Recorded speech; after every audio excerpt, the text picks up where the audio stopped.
Come here. Okay. Let's go to work.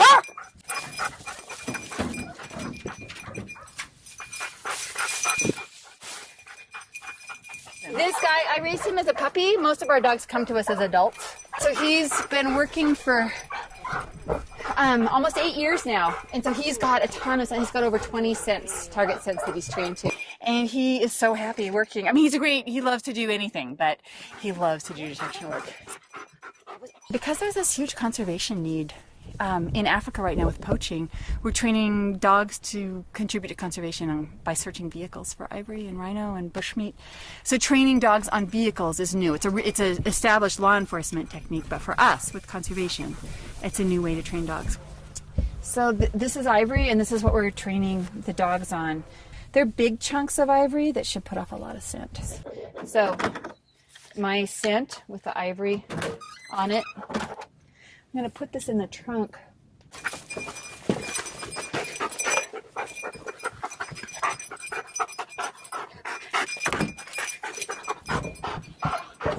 What you got? A bowl. Good.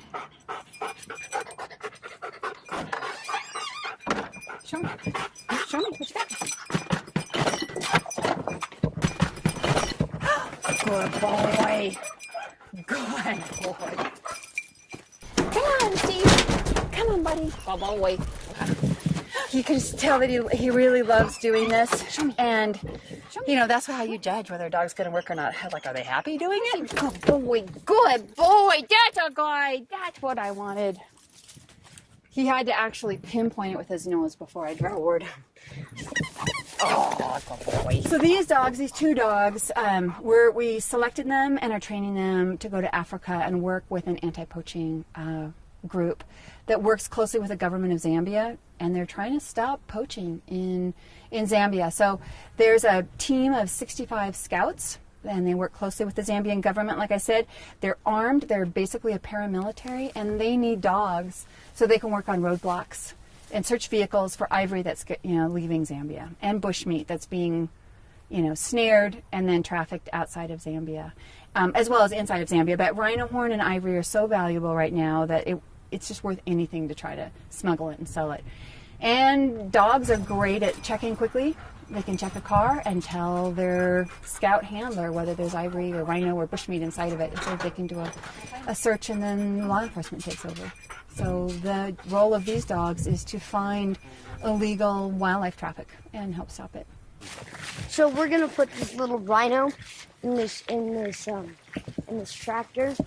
I think I'll probably put it in somewhere in the engine. So Cooper is 9, and he's always actually been a really big help because he hides the ivory for me, and then I can work without knowing where it is, which is really necessary. So I'm not always cueing the dogs because I don't know where it is. And he just keeps me on track. I put it down by the engine a bit so that it kind of it blends with the oil and all that other scent, and kind of touch the car because there's going to be a lot of work with it. There's going to be a lot of activity around the ivory and smuggling it out of the country. So yeah. He's on scent, and I can tell because he's very diligent. His tail moves differently. It moves in a circle. I don't know where the ivory is, so I can't help him. But, good boy. Good. This has only been out here for maybe 10 minutes or so. And Pepin has never worked on vehicles, but it doesn't really matter to him where he works. Okay, when he closes his mouth, he's sniffing really intently and quietly, which means he's sort of hot on the scent. Good boy. What'd you got? Check. Okay, he thinks he found it. I can't see it. Oh, I see it. Good boy. It's like heroin for him. You can tell he's shaking. His pupils get super big. That's a boy. That's a good boy. And this is his paycheck. He gets to tug. This is the happiest time he has. He loves searching. He loves the work part, and then he gets this as a reward. Okay. the reward for working these dogs is working these dogs. I can't tell you how much joy it brings me just to spend time watching them learn. There's something also incredibly primal about being with an animal and responding to it and helping it get somewhere. Like these dogs, they know that Ivory will bring them a toy, but now it's making that more complex. Every game is going to be a little harder.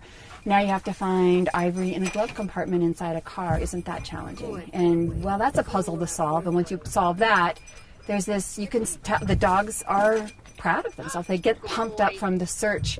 But then it's part of this bigger picture where they're doing conservation, and they're doing conservation that humans can't do. So there's a story within a story within a story, and a reward within a reward, because these dogs come from shelters. They had really few prospects, and so they get a job, they get to be proud of their work, because they truly are happy dogs to do this work, and they get to work for somebody who appreciates what they do and help solve conservation issues. So there's millions of rewards. Good boy. Well, we're going to be working with the handlers who don't have any dog experience at all. It's a lot to learn, and it takes a long time, and so we're committed to really helping these guys learn and work dogs for a long time. You know, we're not just going to go over there and drop dogs off. We're there to train them for a long time and then be there every year to keep them going and increasing their knowledge.